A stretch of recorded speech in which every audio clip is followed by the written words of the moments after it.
I'm at the Holywell at St Mary's in Stevington, and I'm with Nisha. Hi there. Hi, Howard. I believe this is not the first Holywell you've been to. No, I've gone on a little bit of a trip around the UK, and I'm absolutely falling in love with the Holy Wells at the moment. I'm doing my own research. It's amazing. So you just describe. You've been here. You've gone and collected some water. Some other people collecting water from this Holywell now. So tell me, how did you get into this in the first place? Well, I'm a yoga teacher, and my fascination is the human body, obviously, but I do think it's so important, the microcosm, macrocosm. So if we feel that connection with our bodies and we want to keep it, clean and purified, we kind of mirror that in the world. And these wells are a living example of that. So this well in particular, because it's a listed one, has limestone geology, which makes it incredibly special for humans and why we're all drawn to it. But I think it's much deeper than just that. It's about the connection that we're forming, just being here together and talking about it and sharing our stories. And we're building a little network, but it's not just a network of foliage and trees, that's part of it, and the water. We're building a sacred network of people, like-minded people, who feel exactly the same way about one very special place. And this place has ancestrally been protected. Now it's a grade 1 listed building, but before the church was built, our ancestors were coming here and collecting water the way we're doing today. And when I met you on this path, there was someone else with you here. Kate. I just met her. Yeah, and Amazing. But she said she only drinks water from this well. And how lucky is she? Yeah. If I could come here and only drink water from this well, of course I would. But we're not all so lucky. We have to really take that into account. So these people who are coming here regularly to drink from here are being called to share their stories, to connect with each other, and take that message wider out into the community. Now, later on this walk, we'll end up at Holywell, just beyond St Ives. You've already been there. I went there yesterday. I was coming back from East Anglia, and I had followed the trail to Ely in Cambridgeshire, and I had already put in my phone the Holywell of St Ives, so it was natural for me to go there. Absolutely blown away by it. I thought, this is splendid. Another listed building, grade 2, I believe it is, or grade 1, St John the Baptist. Again, our ancestors knew about the well, but what our Christian ancestors would have done is to anchor the divine in. And that stands for something, to anchor the divine into your life and then build a community around it that is blessing the water. And we all know the work of Dr. Emoto, who talks about how we send good energy into the water and that gets carried out into the foliage, into the plants, into the trees, everywhere, the world. So coming here is more than just about collecting water. I believe so. This is about connection. We are connected through water. All the pilgrim sites of England, if you study them in depth, you will notice the same pattern. There is stone, there is human life, there is water. There are possibly some wells, if you're lucky, if they haven't, or they haven't dried up, which is rare for a limestone place. So here we are. But yeah, the story isn't about. It's about life, but it's a treasure trove of wealth. Water is wealth, and I used to say, water, health is wealth, but it's actually water that's the wealth. And the fact is, what do? We have to ask ourselves, what would happen if we didn't have water? We wouldn't have what we have in England today. We wouldn't have it. So even if you were spiritually more, how do I put this? So even if you didn't have any spiritual connection, you should still at least appreciate the importance of water in our lives. That goes without saying. Yeah. It's got nothing to do with spirituality. It's like England, it's a layered system.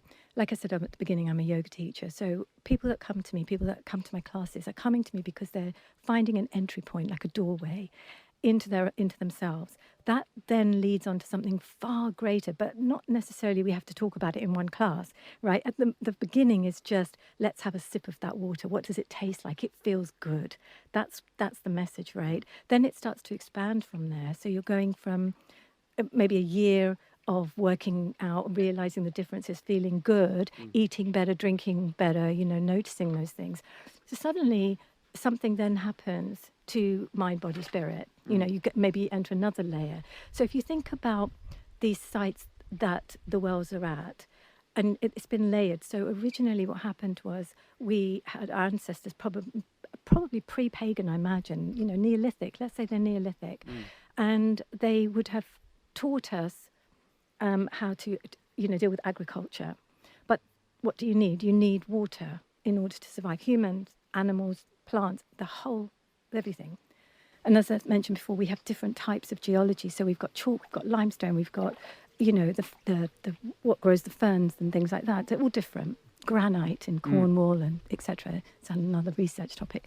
So once you have the water, you don't have to be spiritual. You're just learning to live, right? Imagine not having that. Where would we be, right? So it gives us food, gives us nourishment, doesn't it? And I think that's what the calling is right now, is that we're waking up to what we're paying for, and bills for everybody are going up, cost of living, but that's not anybody's fault. It's just that technology is getting bigger, but what is it creating? Like, I don't know if you know, artificial intelligence takes an awful amount of water. Areas are deprived of water as a result of us using AI. That's not sustainable in the long run. And why are we all here? How do we connect? Do you know what I mean? It's telling us a story, isn't it? It's telling us that water could be taken away from us overnight. What then would happen? And then what's really fascinating, when you go from the ancient lineages to when the churches were built and the communities were coming together and saying thank you to the goddess, or thank you for the water, and sustaining it. And she, you know, whether you believe it or not, and that's the spiritual layer, right? So by the time we had the Anglo-Saxons and the Normans come in and build those beautiful chalices, you know, at the churches, they were already telling us a story that we haven't come here and just found this place. Our ancestors before that had already found it. We're anchoring the divine in. So you see, firstly, it might just be water to somebody, but it could be a whole story of their entire existence for somebody else, saying, this is me, mind, body, spirit. It just depends where you are. And that layering that we have in England that is so predominant, which is like the Neolithic ancestors. I live near the Rollright, you know, I'm so lucky. Visiting Avebury, all of that geology is very rare, very special. But if you really look at the layering, you've got the Neolithics, or the Paleolithics and the Neolithics, and then you've got the Anglo-Saxons coming, then you've got the Romans coming, and then you've got Christianity coming, and then boom, here we are, right? And they've layered it on top of what we already had millennia ago. So when you go somewhere like East Anglia, for example, and you've got the chalk cliffs, you know, you're looking at millions of years of limestone, which is actually human, which is not human life, it's animal life, you know, limestone. And what's really special about how do you feel when you're there? You feel happy, right? What's happening to your nervous system? Let's come back to the body. We've just all connected with each other. There hasn't been any animosity, just talking. There's been like, who are you? Why are you here? What do you want? You know, smiling at each other, talking to each other, building connection together. That makes us feel good. Where's that coming from? Right from there. Right, yeah. So that's something you'll be taking back to your next yoga class? No, I don't talk about it to that degree. Remember, I concentrate on the physical body. There's layers. Some people just aren't ready for that layer. They're not ready for it. That some people are, you know, and it's how I describe driving. You know, when you're first 17 and you're learning to drive, you're consciously incompetent, right? And then you go from being consciously incompetent to consciously competent, or unconsciously competent to the end goal, right?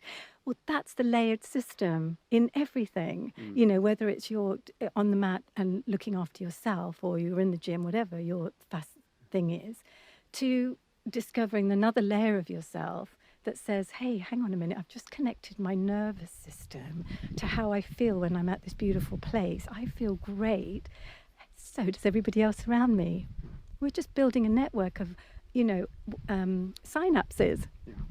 And I see it from the human body perspective, but somebody else who's not into the human body might see it from a different perspective. They might look at it as a sacred network. I mean, after all, that's what the church is for, isn't it? It's to build our communities. Yes. And that's what we're doing. to where will you be visiting next? Oh, that's a good one. I'm actually up to Wales. And so There's a lot of water in Wales. there's a lot of water. So my next trip is Cornwall and Wales. And Cornwall is a whole another set of geology. It's a granite. It's very different. The way the water comes up is different. So limestone, the water goes under, feeds the country.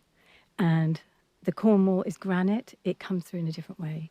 But it's about how it's captured and what's rejected and what's kept. And that's the miracle, isn't it? That's the miracle of a listed Grade 1 building, is a limestone water well that's constantly dispensing pure water to save our environment, to save ourselves. That's the miracle, and that's what we're worshipping.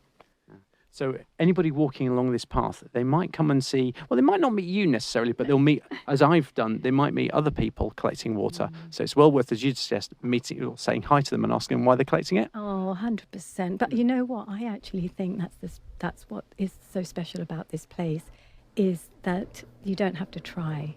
Not one person that I've met here today has held back. They've just got a smile on their face. They've collected the water, something in it, it's magical, that makes them feel good. And that's the purpose of that. So it's really interesting, because the first time I came back to England, I remember going to a tree in Leamington Spa being, you know, the healing waters of Warwick. And there was one tree that's the happiest tree. It's right in the centre of Leamington Spa. And I swear that tree has so much purpose, because it sits in the centre and the heart of England. Do you understand what I'm saying? These aren't just places. These are something very, very, very special. It doesn't matter what you want to call it. You know, some people call it sacred. Some people will say healing. Some people, whatever it is, you know. But if you come here with an open heart, and I think even if you don't, you will come transformed. Well, look, I'm really pleased I've walked along here and came across you. Thank you very much. You're welcome. It's lovely to meet you.